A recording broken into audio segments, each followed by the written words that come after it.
Assalamualaikum warahmatullahi wabarakatuh. Perkenalkan, nama saya Ihsan Haris Rustian, NPM 31210119.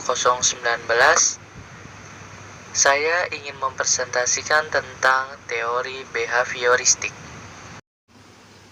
Ada 5 macam yang saya ingin presentasikan tentang teori behavioristik. Yang pertama, pengertian. Yang kedua, belajar menurut pengertian teori behavioristik. Yang ketiga, ciri-ciri teori behavioristik. Yang keempat, tokoh teori behavioristik. Yang kelima, penerapan teori behavioristik.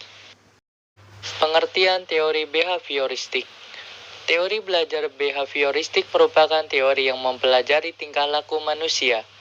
Menurut Desmita, teori belajar behavioristik adalah teori belajar untuk mengerti tingkah laku manusia menggunakan pendekatan mekanistik, objektif, dan materialistik, sehingga perubahan tingkah laku pada diri seseorang dapat dilakukan melalui upaya pengkondisian.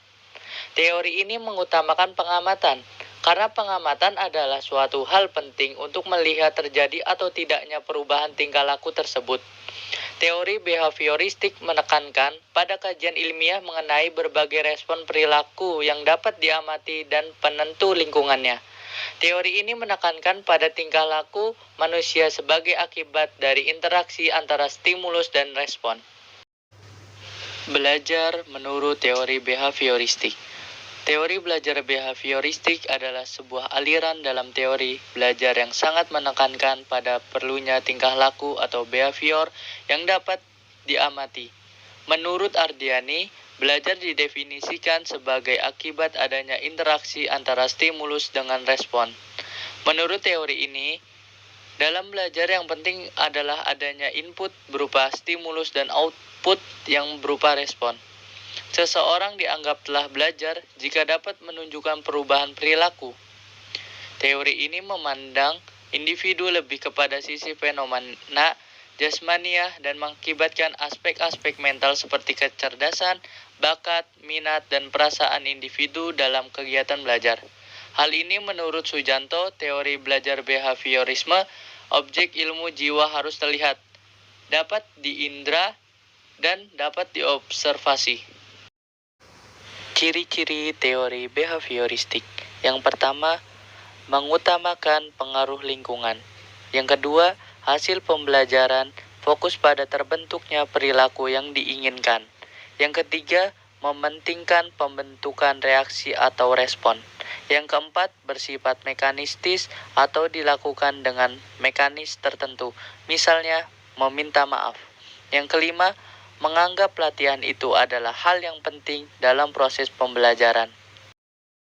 Tokoh teori behavioristik. Yang pertama, John B. Watson. Pandangan Watson mengenai belajar yaitu proses interaksi antara stimulus dan respon. Stimulus dan respon yang dimaksud harus dapat diamati dan dapat diukur. Oleh sebab itu, seseorang mengakui adanya perubahan-perubahan mental dalam diri selama proses belajar. Yang kedua, Ivan P. Pavlov. Karya besarnya yang terkenal adalah paradigma conditioning klasik. Dalam proses belajar, teori belajar pengkondisian klasik merujuk pada sejumlah prosedur pelatihan karena satu stimulus dan rangsangan muncul untuk menggantikan stimulus lainnya dalam mengembangkan suatu respon. Prosedur ini disebut klasik karena prioritas historinya seperti dikembangkan Pavlov. Stimulus itu yang menyebabkan adanya pengulangan tingkah laku dan berfungsi sebagai penguat. Yang ketiga, dari B.F. Skinner. Pandangannya tentang kepribadian disebut dengan behaviorisme radikal. Dalam behaviorisme Skinner, pikiran sadar atau tidak sadar tidak diperlukan untuk menjelaskan perilaku dan perkembangan. Menurut Skinner, pengembangan adalah perilaku.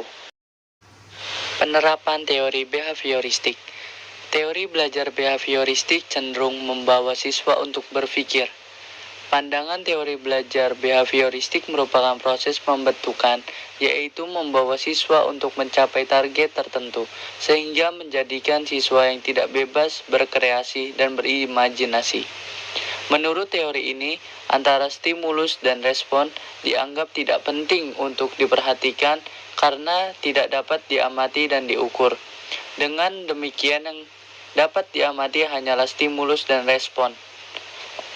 Oleh sebab itu, apa saja yang diberikan oleh guru dan apa saja yang dihasilkan oleh siswa, semuanya harus dapat diamati dan diukur, yang bertujuan untuk melihat terjadinya perubahan tingkah laku.